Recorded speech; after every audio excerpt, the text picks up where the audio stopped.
আজকের রেসিপি মাখা সন্দেশ। প্রথমে 1 কাপ ছানা দিয়ে তাতে 1 চা চামচ চিনি দিয়ে ভালো করে মেখে নিতে হবে। মাখা হয়ে গেলে একটা কড়াই বসিয়ে তাতে 1 বাটি গরুর দুধ দিয়ে দিতে হবে। তারপর ছোট এলাচ ও চিনি দিয়ে ভালো করে দুধটাকে ফোটাতে হবে।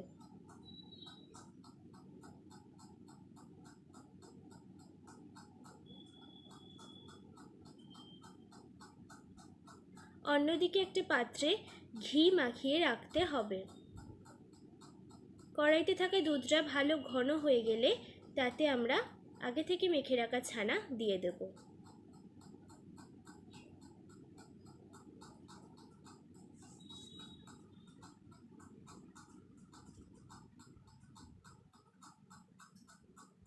ছানাটা দুধের সঙ্গে ভালো করে মিশে গেলে নামিয়ে ওই পাত্রে রেখে দেব।